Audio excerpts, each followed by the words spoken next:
गुरुर्ब्रह्मा गुरुर्विष्णु गुरुर्देवो महेश्वरा गुरुर्साक्षात् परब्रह्म तस्मै श्री गुरुवे नमः। बोल वृंदावन बिहारी लाल जगन्नाथ महाप्रभु की जय। आज के कथा प्रसंग में हम जो भी माँ भगवती सरस्वती जो उच्चारण करवा दे वो हम सुनेंगे। तो संतों के चरित्र से ही भगवंत प्रकट हुए। भगवान से ज़्यादा महिमा संतों की गाई गई है। आइए पहले हम थोड़ा अपना मुख शुद्धि, मन शुद्धि, तन शुद्धि करें। हरि शिव शंकर नमो नमः। हरि शिव शंकर नमो नमः।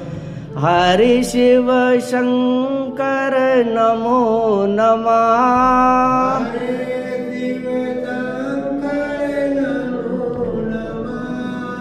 हरि शिव शंकर नमो नमः।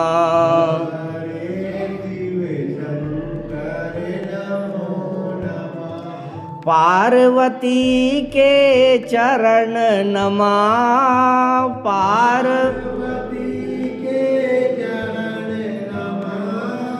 पार्वती के चरण नमः।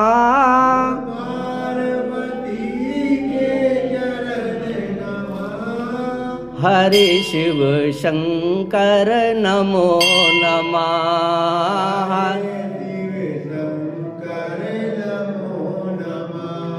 हरि शिव शंकर नमो नमः।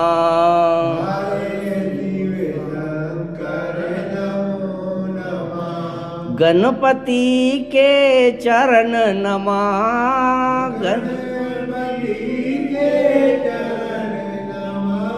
लंबोदर के चरण नमः।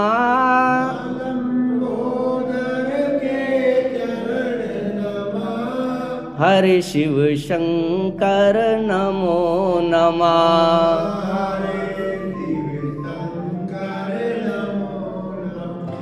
बजरंगी के चरण नमः।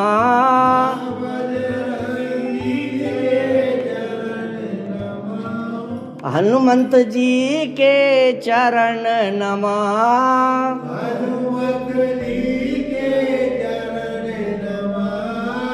हरि शिव शंकर नमो नमः।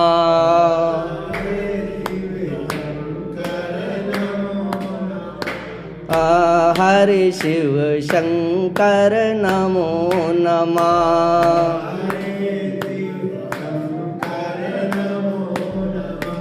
सतगुरु के चरण नमः।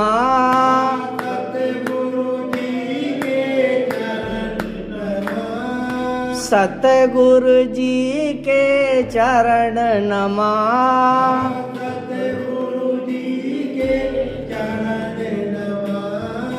हरि शिव शंकर नमो नमः।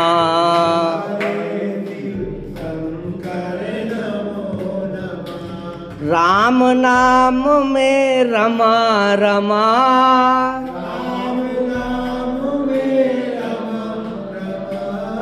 राम नाम में रमा रमा।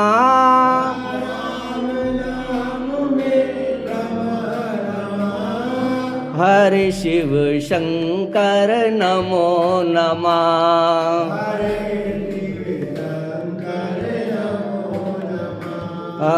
हरि शिव शंकर नमो नमः।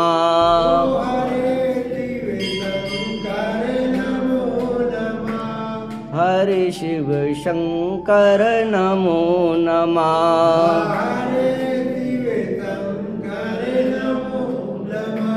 बोल सत्यदेव शंकर भगवान, वृंदावन बिहारी लाल की जय। लाल की जय। हम ये जो संतों के जो चरित्र हम सुन रहे हैं, और संत जितने भी थे वो सरल हृदय, आकिंचन, प्रभु के भक्त थे और भगवान का भजन करना और भगवान, उनका भी भजन भगवान करते थे। अब ये जो सत्संग हमारा आज ब्रगड़ी ग्राम में जो चल रहा है हमारे गांव में, आज इसका 14वां रविवार हो रहा है। और ये जो सत्संग है, ये हम जो सभी को निमंत्रण दे रहे हैं, आमंत्रण दे रहे हैं कि भैया सत्संग में पधारो, क्योंकि सत्संग ही हमें सुधारता है। क्योंकि बिन सत्संग विवेक न होई, राम कृपा बिन सुलभ न सोई। राम की कृपा अगर हमें पाना है तो सत्संग में हमें आना है। तो सत्संग हमें कब प्राप्त होता है? क्योंकि हम 84 लाख योनि जो है वेद पुराणों में जो बताई है, उनमें हमको एक ये ही मानव शरीर दिया है ताकि हम इस मानव शरीर से भजन कर सके। तो ये जो सत्संग में हम बार बार आग्रह कर रहे हैं आने का, उसका मतलब यही है कि आज मनुष्य शरीर है, जब तक मनुष्य शरीर है तब तक ही तो आपको निमंत्रण दे रहे हैं, और इसलिए कह रहे हैं कि भजन में पधारो, कथा में पधारो, भंडारे में पधारो। यदि अगले जन्म में कुत्ता, बिल्ली, पशु, पक्षी आदि बन गए तो कौन तुम्हें बुला रिया? क्योंकि फिर ये संभव नहीं है। इसलिए कथा, भागवत, इनमें से हम जुड़े, क्योंकि इनसे ही हमारा उद्धार होने वाला है। और ये थोड़ी कह रहे हैं कि अपन को 24 घंटे इन्हीं में लगे रहना है, क्योंकि श्री नागर जी ने तो एक बात कह दी है कि अगल धंधा, बगल धंधा, ऊपर धंधा, नीचे धंधा, जिसके बीच में बैठ के भज ले वही हरि का बंदा। काम कहीं नहीं छोड़ना है, 1-2 घंटा प्रभु के भजन भाव के लिए निकालो, क्योंकि ये तो जीवन है, चला जा रहा है, और जितनी उम्र हमारी बीत गई है वो हम वापस नहीं ला सकते हैं, वो तो घट गई है उम्र। तो उन चीजों को ध्यान में रखते हुए हम सत्संग, भजन, कीर्तन आदि में रमे, क्योंकि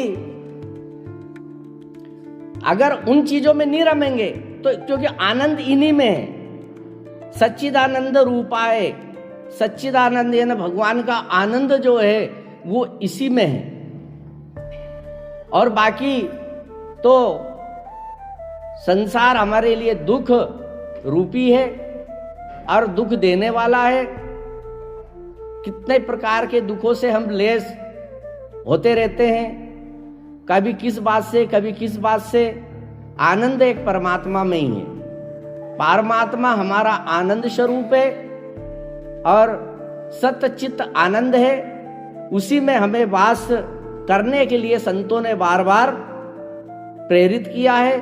उनके चरित्रों ने हमको ये बताया है।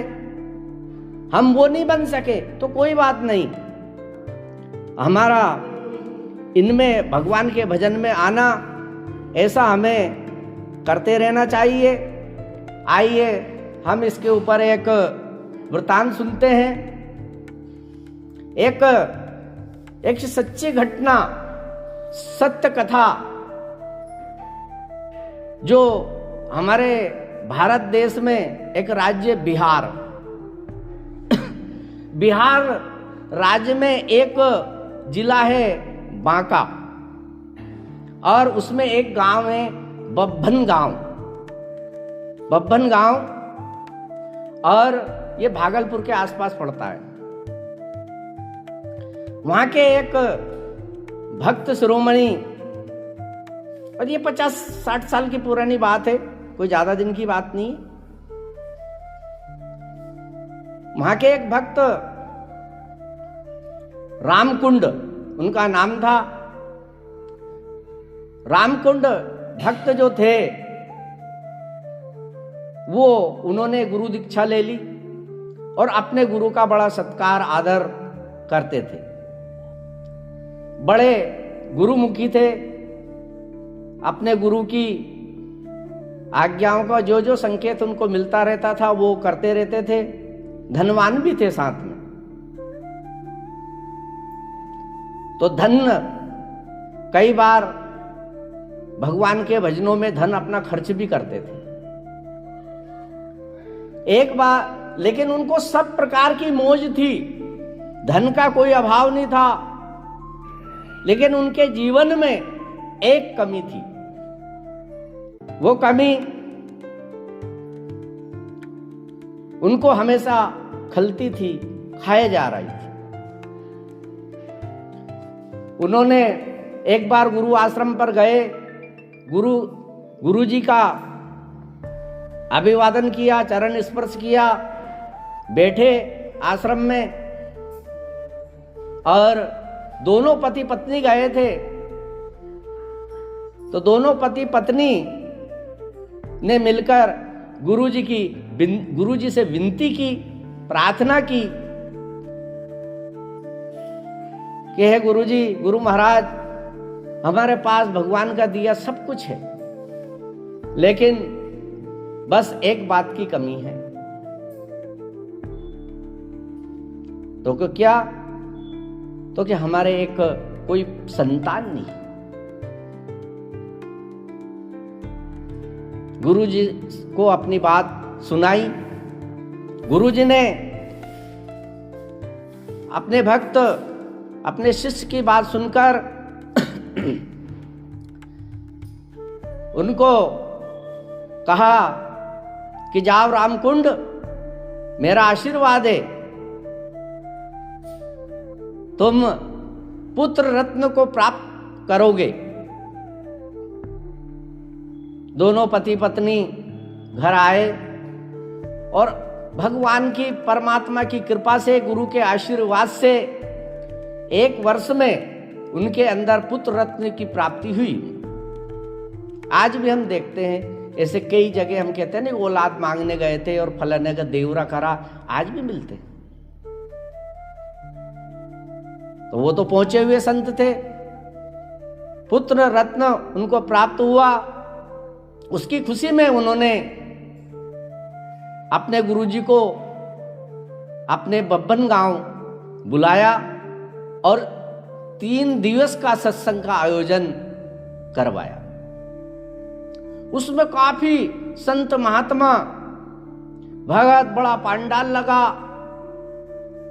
और कथा हुई। सभी का भोजन का प्रबंध रखा गया, सब भोजन करने लगे और भोजन करा के आरती आदि, और तीसरे दिवस की जब कथा पूर्ण हुई तो गुरु महाराज को खूब भाव से विदा किया। गुरु महाराज अपने आश्रम आए। फिर जब वो ही अपने पुत्र की जब वो जन्म तिथि पड़ी, तो आजकल जैसे हम देखते हैं कि बर्थडे मनाते हैं, ऐसे उन्होंने बर्थडे नहीं मनाया। उन्होंने अपने पुत्र के जन्मदिन पर भगवान के सत्संग का आयोजन किया। गुरु महाराज से याचना की कि मेरा ये फलानी तारीख पर आपकी प्रसाद से ये पुत्र प्राप्त हुआ है, तो मैं चाहता हूं कि इस दिन को बीच में लेकर और आप गुरु महाराज पधारें और भव्य सत्संग का आयोजन हम करने वाले हैं। तो आप इस कार्यक्रम को में पधारें।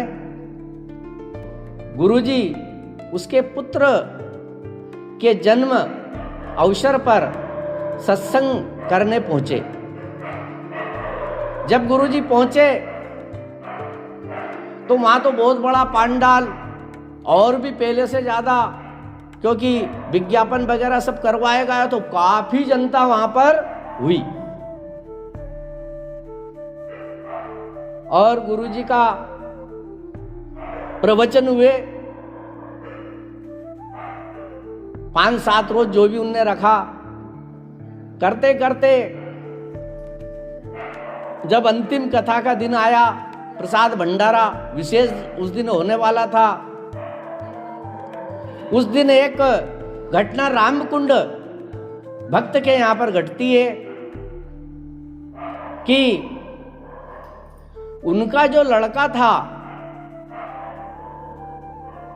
वो बीमार हो गया, और बीमार होकर सुबह के 4 बजे होते होते चला गया। अब इधर तो सत्संग का आयोजन और आखिरी दिन, और उसकी पिछली रात लड़के के साथ ये हुआ। बड़ी दुखद घटना रामकुंड जो ऐसा भक्त था उसके साथ घट गई।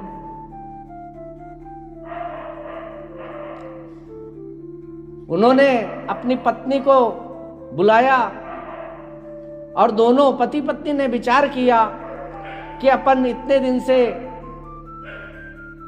ये आयोजन कर रहे हैं और अपन चाहते हैं कि ये कार्यक्रम फिर भी संपन्न हो। तो दोनों ने विचार बनाया कि एक काम करो, बच्चे को किसी कमरे में ढक के रख दो, और जब ये सत्संग पूरा हो जाएगा, भंडारा पूरा हो जाएगा, नहीं तो दुख का लहर पूरा चला जाएगा और हमारे गुरु महाराज के ऊपर ये लग जाएगा कि देखो सत्संग होते होते हुए भी ऐसा हो गया। यानी गुरु ध्यान में रहे और ऐसी तोहमत ना लगे, इसलिए उस बच्चे को एक कमरे में लेटा दिया गया, कपड़ा उड़ा दिया गया और उस पर फाटक लगाकर ताला लगा दिया ताकि कोई वहां जाए।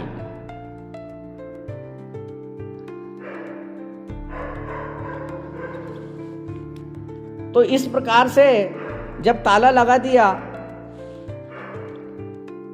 और जब अब दोनों पति पत्नी फिर भी अपने मन को ढककर और सत्संग के आयोजन में फिर भी पहुंचे। अब पहुंचे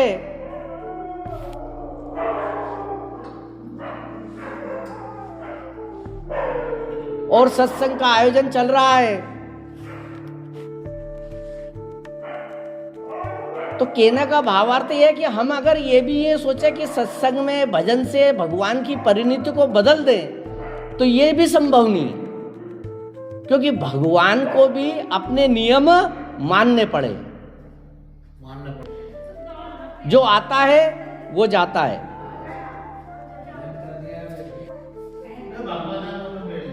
क्योंकि परमानेंट इस जगत में कोई नहीं है। जगत में कोई न परमानेंट, जगत में कोई न परमानेंट, जगत में कोई न परमानेंट।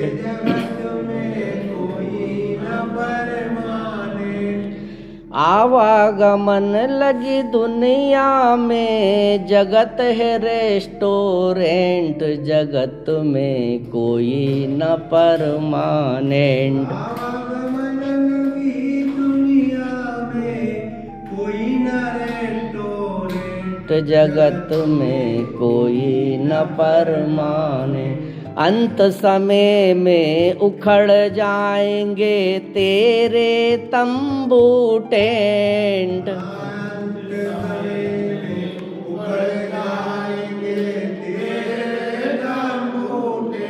ओ जी तेरे तंबू टेंट। जगत में कोई न परमानेंट। जगत में कोई न परमाने। हरिद्वार चाहे काशी मथुरा, हरिद्वार चाहे काशी मथुरा, घूमो दिल्ली कैंट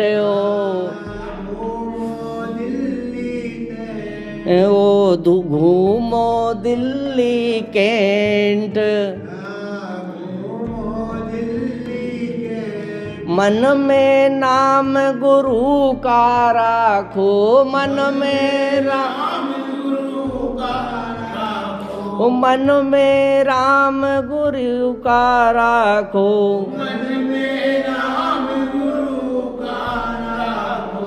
धोती पहरो या पैंट, जगत में कोई न परमानेंट। जगत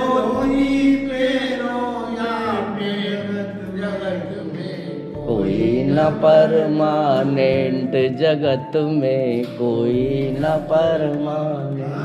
जगत में कोई न परमानेंट। बोल वृंदावन बिहारी लाल की जय। तुमने आगे की। इस प्रकार से रामकुंड और उनकी पत्नी ने अपने दर्द को छुपाकर, अपने दुख को छुपाकर उस परमात्मा के भजन को प्राप्त किया। और जब आयोजन हो गया, गुरुजी भी अपने रूम में जो उनको कक्ष दिया गया था उसमें पहुंचे। दोनों पति पत्नी ये भी पहुंचे, बहुत सारे भक्त भी पहुंचते हैं ताकि और भी कोई प्रश्न भक्तों के रहते हैं तो उस समय उनसे कहते हैं और गुरुजी उनका मार्ग बतलाते हैं। तो रामकुंड भी उनके बीच में, क्योंकि वो तो कथा के आयोजन करता थे, तो वो भी बैठे। लेकिन आज रामकुंड नीची गर्दन कर कर और मायूस से भरा चेहरा लेकर बैठा है। जब गुरुजी ने देखा तो गुरुजी ने कहा कि रामकुंड, तुम्हारा क्या पैसा ज्यादा लग गया क्या, इसलिए तुम चिंता कर रहे हो, तुम मायूस को क्यों हो? तो रामकुंड के आंखों से आंसू नीचे आते हुए भी गिर गए। गुरुजी को इतने में, क्योंकि बात फैल गई थी थोड़ी बहुत, तो उसके बगल में ही जो एक पड़ोसी बैठा था उसने कह दी कि गुरुजी, रामकुंड का पुत्र नहीं रहा। जैसे ही गुरुजी ने यह बात सुनी, गुरुजी भी एकदम ध्यान में चले गए कि ऐसा रामकुंड भक्त जो इतना बड़ा आयोजन करता है और उसका पुत्र स्वर्ग सिधार जाए, हे परमात्मा, इस पे तो दया करे।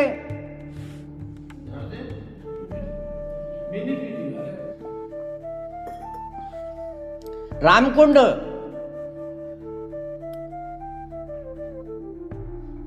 की जब ये पीड़ा गुरुदेव ने जब सुनी और उनको भी दुख हुआ, अब तो रामकुंड से कहा कि रामकुंड उठ। रामकुंड को उठाया, उसके घर ले गए। कहां है बच्चा, लड़का कहां है? नीचे आते हुए भी उस कोठरी का, उस कक्ष का कमरा रामकुंड और दोनों पति पत्नी ने खोला। गुरुजी के पास एक छड़ी भी थी, छड़ी लेके कहीं चलते हैं, नारियल की जो डंडी की होती है। एक फूल हाथ में था, खुला फाटक, चादर हटाओ। चादर हटाई गई। गुरुजी ने उस बालक के हृदय के ऊपर उस पुष्प को रख दिया और उस छड़ी से 3 बार उस छड़ी को घुमाया, जैसे कोई मूर्तियों में प्राण प्रतिष्ठित करते हो। इस प्रकार से उन्होंने अपने भगवंत को सुमर कर और किया, और उसकी पत्नी जो थी उससे कहा कि इसको पुकारो और इसको पास में लाकर दूध पिलाओ। अरे महाराज जी, वो क्या दूध पिएगा, मैं कह रहा हूं दूध पिलाओ इसको। जैसे ही रामकुंड की पत्नी ने अपने बच्चे को गोद में लिया और गोद में लेकर और जैसे ही अपने स्तन से उसका मुंह लगा, बच्चा दूध पीने लगा। बोल भक्त भगवान की। तो इस प्रकार से वो बच्चा वापस उसको जीवन प्राप्त हो गया।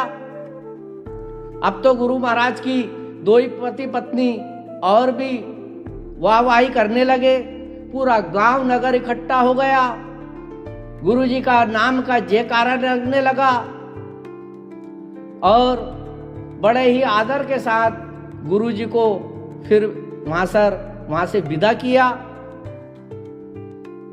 वो जो लड़का है, अब इसमें जो गुरुजी थे वो तो देवलोक गमन कर गए, जो रामकुंड थे वो भी चले गए, अब नहीं है वो।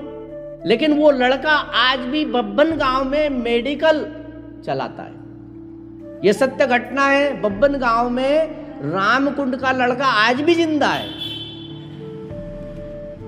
तो संतों के चरित्र ऐसे हैं कि जो भगवंत जो नियम है, उनके नियमों को भी, भगवान के नियम को भी वो बदल देते हैं। माधवदास का जो चरित्र सुना था, उसमें भी भगवान उसके पीछे पीछे चलते रहे। तो ऐसे ही आज हमारे जगन्नाथ भक्त बलराम दास जी का प्रसंग आ रहा है। इस प्रसंग में हम तो बलराम दास जी जो थे वो बचपन से, क्योंकि कुछ तो पुण्य प्रताप पिछले जन्म के होते ही हैं, उससे ही तो इस जीवन में वो भक्ति भाव से जुड़ता है। सभी नहीं जुड़ पाते। हम भी अगर आ रहे हैं या कथा में, तो हमारे कुछ प्रारब्ध पिछले हैं, इसीलिए हम यहाँ आ रहे हैं। और हमको ये प्रेरणा अपने आप कि हम चलें, कथा में चलें, सत्संग में चलें। हमारे ऊपर दिमाग बुद्धि के ऊपर वो प्रारब्ध का जो कर्म है वो असर डाल रहा है।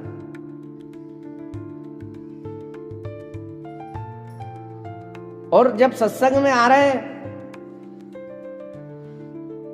तो भगवान के भजन, भगवान का नाम का रसपान हम कर रहे हैं।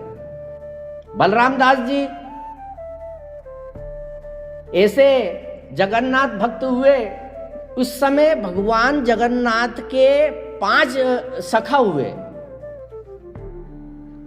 तो ये लगभग 14वीं से 14वीं और 15वीं सदी के आसपास हुए हैं 5 सखा भगवान जगन्नाथ के। पहले जो नाम आता है वो अच्युतानंद दास जी थे,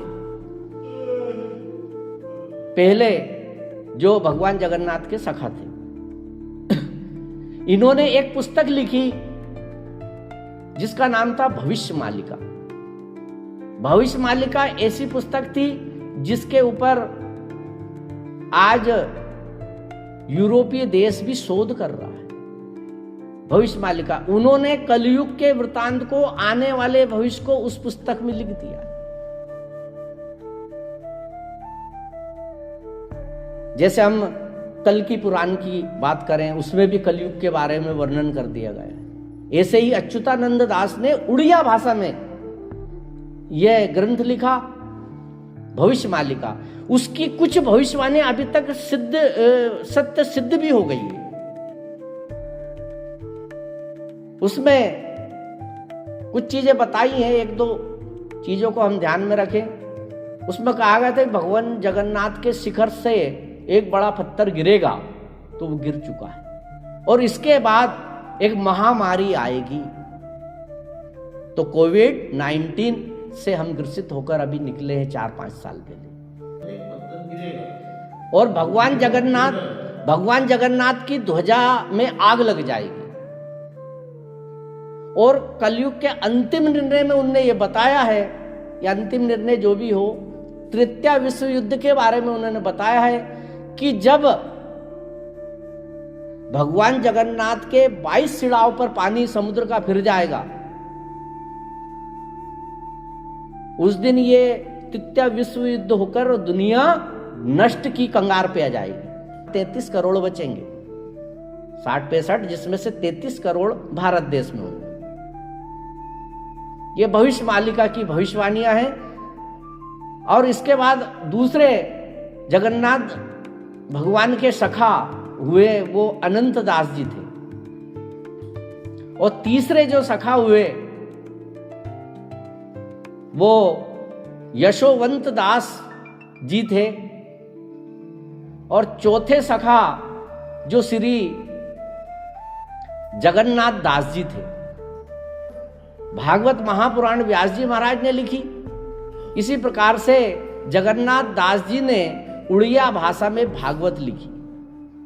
हर घर में, यानी जो भी धार्मिक घर होते हैं, अपन जैसे रामायण बिठाते हैं, ऐसे ही वहां पर भागवत जी पढ़ी और सुनी जाती है इसकी उड़िया भाषा में।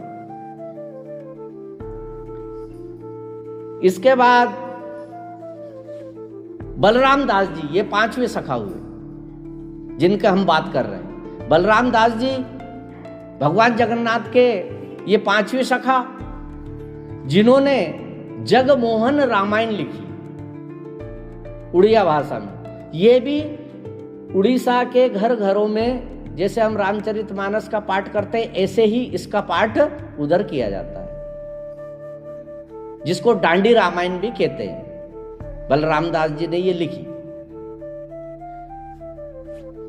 अब बलराम दास जी भक्त तो हो गए, उन्होंने रामायण भी लिखी, क्योंकि भगवान की लीला है। भक्त को जैसा वो नचाता है, जैसा उस पर करवाता है, या भक्त भगवान पे जैसा चाहता है, तो बलराम दास जी को पखावज बजाने का और संगीत का बड़ा शौक था।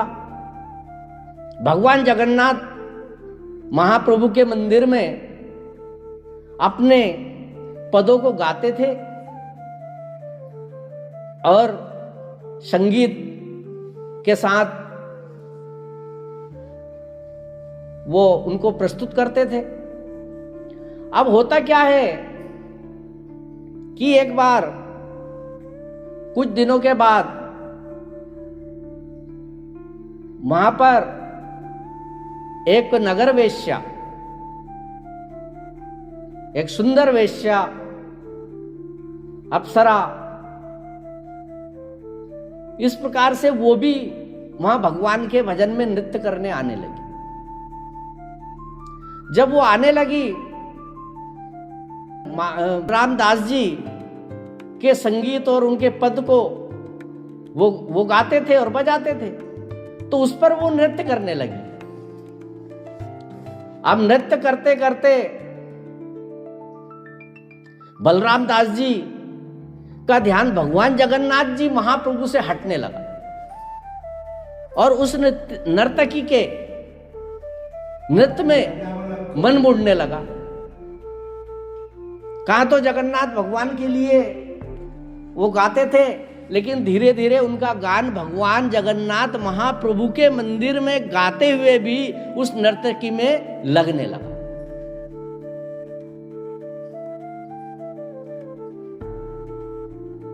अब तो जब वो नर्तकी आती थी तभी बलराम दास जी आते थे। धीरे धीरे बलराम दास जी भी उस पर रीझने लगे, और बलराम दास जी उस पर रीझने लगे तो वो तो वैसे ही नर्तकी थी। अब इधर जब भगवान जगन्नाथ महाप्रभु जी ने ये देखा कि भगत भटक रहा है, और ये भी बड़ा भक्त था। अपने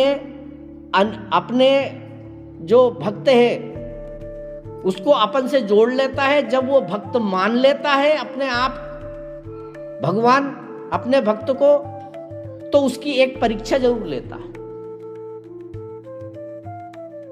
क्योंकि वो कसौटी में कस लेता है, और उससे परीक्षा लेके भी फिर भी उसका अहित नहीं होने देता है, उसको अपने सन्मार्ग पर वापस ले आता है।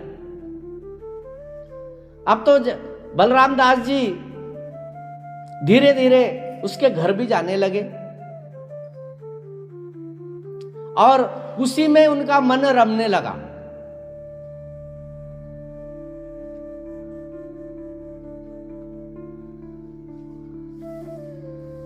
मन रमते रमते उनकी दुर्गति होने लगी। पुरी में उनका वर्चस्व खत्म होने लगा, क्योंकि आप ऐसी संगति करोगे तो आलोचना होने लगती है। और जबकि बलराम दास जी का तो यह था कि जब भी भगवान जगन्नाथ महाप्रभु का रथ अगर आगे बढ़ता था, जब वर्ष में एक बार रथ यात्रा होती थी, तो बलराम दास जी उसमें सेवा करते थे, पद गाते थे और रथ पे चढ़कर, तब उनका रथ आगे बढ़ता था। इतने बड़े भक्त थे। अब नर्तकी के चक्कर में जब घन चक्कर हुए तो वो रम गए। अब एक बार वर्ष की रथ यात्रा होने वाली थी। अब वो उस नर्तकी के घर पर, तो बलराम दास जी जब सुबह हुई तो बलराम दास जी को जब वो घंटी घड़ियाल शंख की ध्वनि बजने लगी तो उनको ख्याल आया, विचार आया। उनने पूछा कि ये क्यों आज इतने क्यों बज रहे हैं? तो उनको बताएगा कि आज तो भगवान की रथ यात्रा प्रारंभ होने का दिन है। एकदम उनको भान आ गया बलराम दास जी को, ओहो मैं किस चक्कर में पड़ा हूं। मेरे पद सुने तो जगन्नाथ महाप्रभु की रथ बढ़ता ही नहीं आगे। अपना सब कुछ छोड़ छाड़ और दौड़े चले हैं। अब इधर रथ खड़ा है, इधर पंडे पुजारियों ने ये व्यवस्था कर ली थी पहले ही कि बलराम दास जी चरित्रहीन हो गए हैं, इसलिए इनको अब कभी भी आए तो मंदिर में और रथ पे कभी चढ़ने ही नहीं दिया जाए। बलराम दास जी भागते हुए आए और रथ के ऊपर अपनी पद सेवा करने, यानी जो गायन था वो करने के लिए चढ़े। अब जैसे ही वो चढ़े तो पंडे पुजारियों ने उनको नीचे गिरा दिया और मार मार के उनको उतार दिया और उनको मारा। आज बलराम दास जी को सब भान आ गया कि हे महाप्रभु, ये मेरी भक्ति में खोट थी, आज वो खोट तूने मेरे को पिटवा कर निकाल दी। और अब उनको यह तो होगा कि ये तो पुजारी और सेवक मुझे रथ पर चढ़ने नहीं देंगे। तो वहां से बलराम दास जी चले गए, समुद्र के किनारे पहुंचे। हमने एक भक्त ऐसे ही सालवेग की कथा सुनी थी। सालवेग भी अपने पद सुनाता था और सालवेग की जो समाधि पड़ती है उसके वहां पर भगवान जगन्नाथ का आज भी रथ रुकता है और सालवेग का वहां पद सेवकों के द्वारा आज भी सुनाया जाता है। तो ऐसे ही बलराम दास जी सागर के किनारे आए और अपने आप को बेहद कोसने लगे, हे जगन्नाथ महाप्रभु, आप मुझ पर दया करें, जैसा भी हूं नाथ तुम्हारा ही हूं, प्रायश्चित करने लगे, मेरी गलती थी, ऐसा स्वीकार। जब कोई प्रभु के आगे अपने कर्मों को स्वीकार लेता है तो भगवान उसको माफ कर देते हैं। भले इंसान माफ नहीं करे लेकिन भगवान उसको जरूर माफ करते हैं। इसलिए अपना दुख किसी को नहीं सुनाना। अगर अपने को दुख है तो पारिब्रह्म परमात्मा, राघवेंद्र सरकार, सत्यदेव शंकर भगवान आदि को ही सुनाना चाहिए। और वृंदावन बिहारी लाल की जय। अब तो बलराम दास जी ने सागर के किनारे कि मुझे तो रथ यात्रा से बाहर कर दिया, हे प्रभु, तो बालू जो किनारे पे होती है उसके 3 रथ बनाए उन्होंने, बालू रेत के 3 रथ, क्योंकि 3 रथ चलते थे, रथ यात्रा में 3 रथ चलते हैं। आगे आगे जो है सुभद्रा जी का रथ और उसके पीछे बलभद्र जी का और उसके पीछे श्री जगन्नाथ जी का। हमने रथ का वर्णन पिछली रविवार की सत्संग में सुन चुके हैं। उनके रंग भी, उनके आकार भी, कितने पहिए होते हैं आदि के बारे में हमने पिछली कथाओं में सुना है। बालू के 3 रथ, भगवान जगन्नाथ के रथ का नाम नंदी घोष, वो बनाया। बलभद्र जी का रथ बनाया, सुभद्रा जी का रथ बनाया, तीनों रथ बनाकर और तीनों में एक एक बालू का लड्डू बनाया और तीनों रथों पर आरोपित कर दिया, रख दिया। इधर जो भगवान जगन्नाथ का रथ जो चल रहा था, वो जैसे ही उन्होंने मुट्ठी बनाकर भगवान का जो पिंड बनाकर भगवान के रखे, इधर रथ रुक गए। भगवान रथ से उस बलराम भक्त के रथ में चले गए। अब तो रथ खिंच नहीं रहा है। गजपति महाराज याचना कर रहे हैं कि हे जगन्नाथ महाप्रभु, ये क्या हो गया? देखो कितनी जनता आई है रथ यात्रा को देखने के लिए, उत्सव हो रहा है और आपके रथ बढ़ नहीं रहे। हाथियों को लगाया गया, सब मनुष्यों ने रास्ता खींचा, भगवान का रथ आगे नहीं बढ़ रहा। ध्यान किया गया प्रमुख सेवक के द्वारा, तो ज्ञात हुआ कि मैं तो रथ में हूं ही नहीं, मैं तो समुद्र के किनारे, मेरा भक्त बलराम है, उनके रथ में हूं।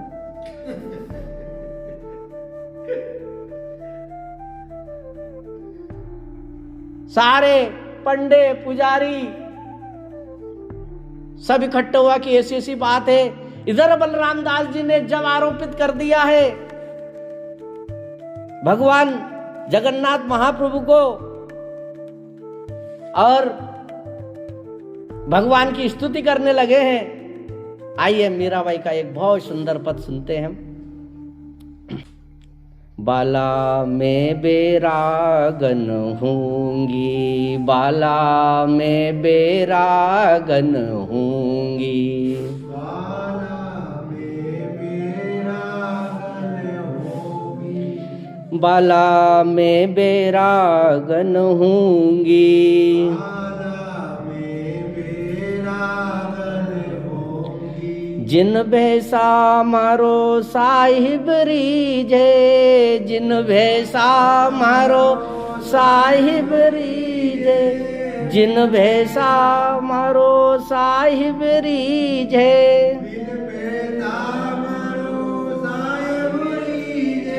सोही भेष धरूंगी, बाला में बेरागन होंगी,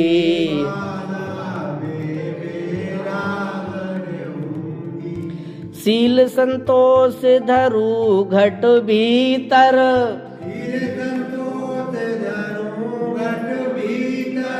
शील संतोष धरूं घट भीतर,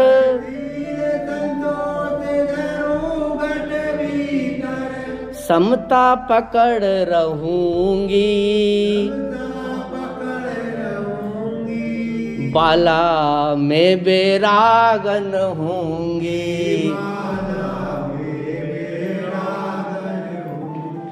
बाला में बैरागन होंगी।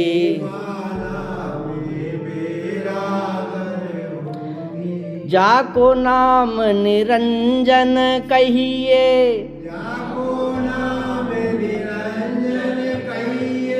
जाको नाम निरंजन कहिए,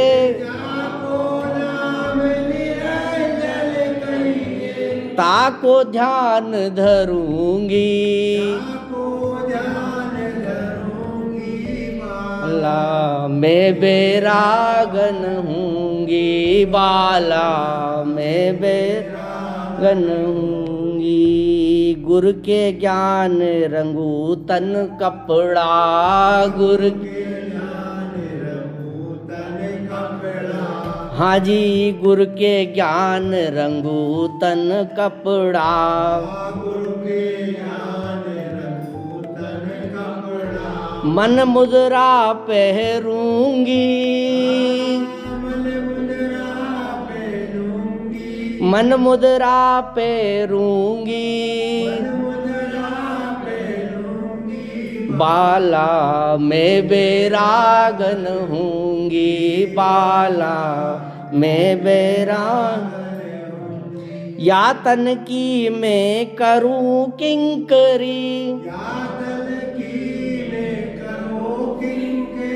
यातन की मैं करूं किंकरी, रसना नाम कहूंगी, रसना नाम कहूंगी, बाला में बैरागन होंगी, बाला मीरा के प्रभु गिरधर नागर, मीरा के प्रभु गिरधर नागर,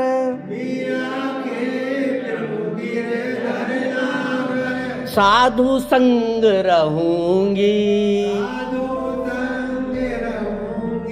साधु संग रहूंगी,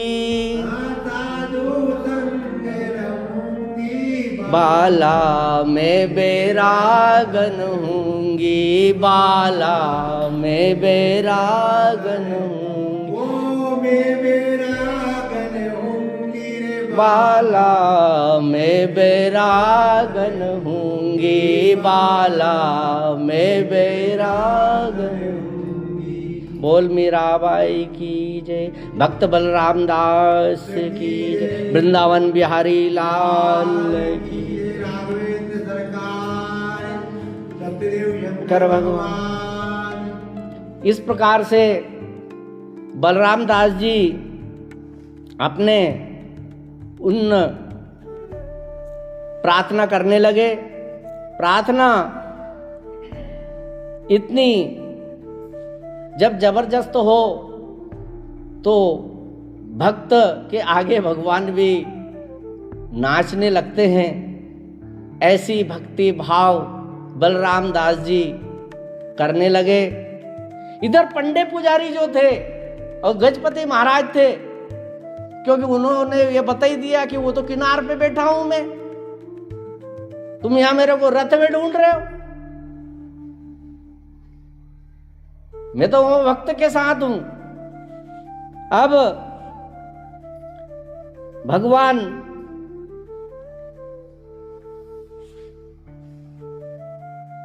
के उस रूप को प्राप्त करने के लिए गजपति महाराज और सभी जो भक्त थे, रथ में सेवक पुजारी, सब वहां से समुद्र के किनारे की ओर प्रस्थान किया। देखा तो बलराम दास जी ध्यान मग्न में भगवान जय जगन्नाथ महाप्रभु की जय बोलते हुए भगवान की स्तुति कर रहे हैं। जगन्नाथ भगवान से वहां पर क्षमा याचना गजपति महाराज ने की और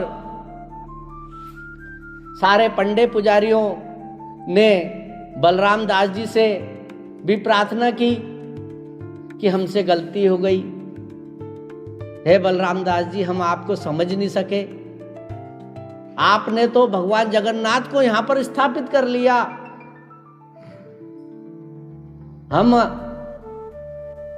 हमसे बड़ा घोर अनर्थ हो गया। बलराम दास जी के पैर में पड़ गए। सारे पंडे पुजारी गजपति महाराज साष्टांग दंडवत में उस रेत पर लौट गए। भगवान जगन्नाथ महाप्रभु फिर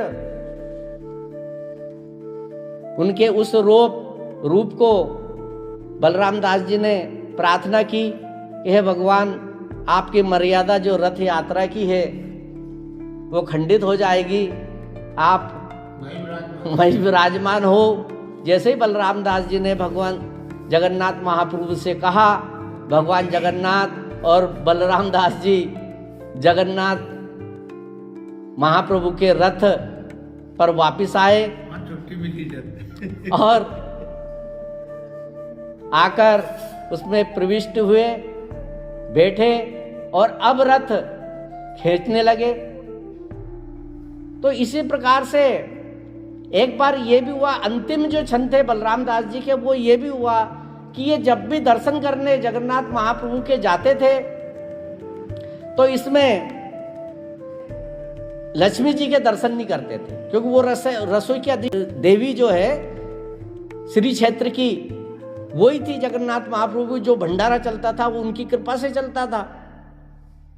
धन धान्य जो जगन्नाथ महाप्रभु के वहां पर जो बसता था वो महालक्ष्मी जी की कृपा से बसता था। तो ये जब भी जगन्नाथ महाप्रभु के दर्शन करने जाते तो लक्ष्मी जी के दर्शन नहीं करते थे। एक बार लक्ष्मी जी ने इनसे पूछा कि तुम हमारे दर्शन क्यों नहीं करते हो? कि लक्ष्मी, हे देवी लक्ष्मी, आपके मैं दर्शन इसलिए नहीं करता हूं कि आप जो है समता, आपके व्यवहार में समता नहीं है, विषमता है।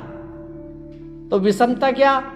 तो कि आप जो गरीब होते हैं, जो भक्त होता है उसको आप गरीब ही गरीब करती जाती हो, और जो धनवान होता है उसको धनवान ही धनवान करती जाती हो।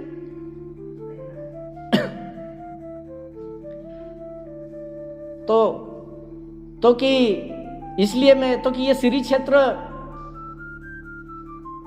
तो सब मेरी कृपा से ही चलता है। अंत समय जब बलराम दास जी ने फिर लक्ष्मी जी से कहा कि मैं आपके श्री क्षेत्र में ही प्राण को कभी त्यागूंगा ही नहीं,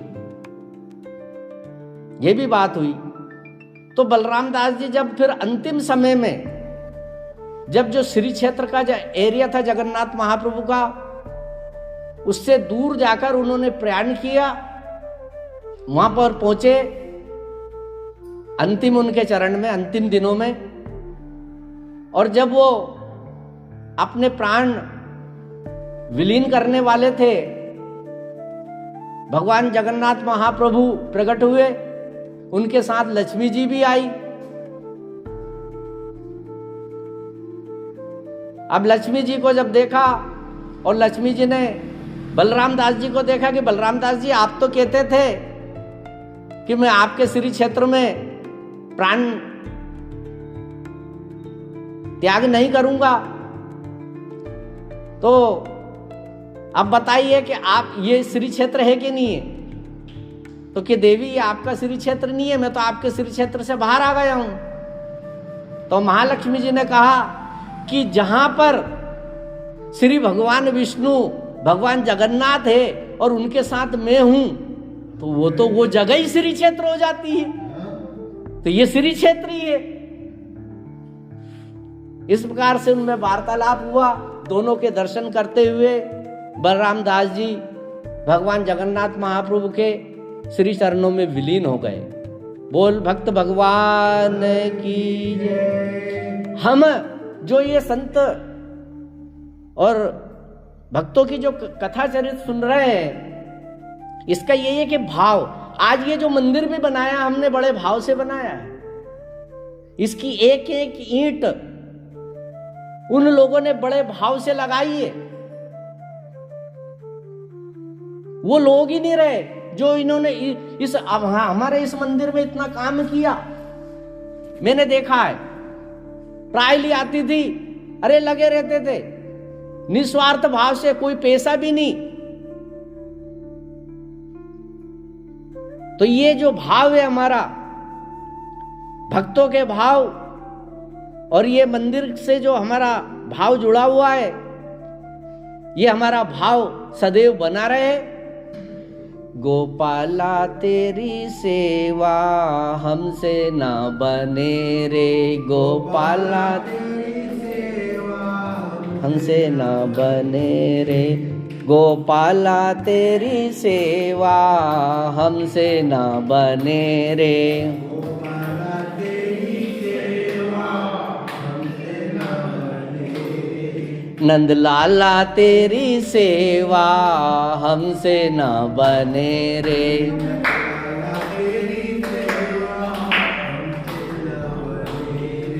कहाँ से लाऊं मथुरा, कहाँ से लाऊं गोकुल, कहाँ से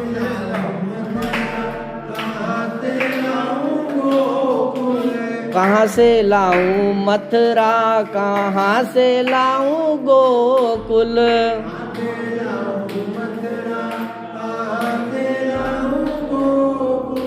कहाँ से लाऊं कान्हा में कुंज गली रे, कहाँ से लाऊं कान्हा में कुंज गली, गोपाला तेरी सेवा हमसे न बने रे, नंदलाला तेरी सेवा हमसे न बने रे, कहाँ से लाऊं ललिता, कहाँ से लाऊं विशाखा,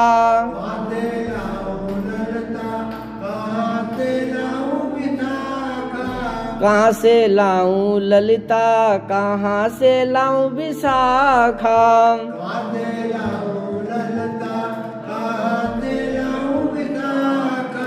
कहाँ से लाऊं कान्हा में राधा प्यारी रे, कहाँ से लाऊं कान्हा में राधा प्यारी रे, गोपाला तेरी सेवा हमसे न बने रे, नंदलाला तेरी सेवा हमसे न बने, कहाँ से लाऊं माखन, कहाँ से लाऊं मिश्री, कहाँ से लाऊं माखन, कहाँ से लाऊं मिश्री, कहाँ से लाऊं माखन, कहाँ से लाऊं मिश्री, कहाँ से लाऊं माखन, कहाँ से लाऊं मिश्री, कहाँ से लाऊं मटकी में छाछ भरी रे, कहाँ से लाऊं मटकी में छाछ भरी रे, गोपाला तेरी सेवा हमसे न बने रे, नंदलाला तेरी सेवा हमसे न बने रे, गोपाला तेरी सेवा हमसे न बने रे, नंदलाला तेरी सेवा हमसे न बने, अक्षतम केशवम राम नारायणम, अक्षतम केशवम राम नारायणम, कृष्ण दामोदरम वासुदेवम हरे, कृष्ण दामोदरम वासुदेवम हरे, श्रीधरम माधवम गोपिका वल्लभम, श्रीधरम माधवम गोपिका वल्लभम, जानकी नायकम रामचंद्रम भजे, जानकी नायकम श्री रामचंद्रम भजे।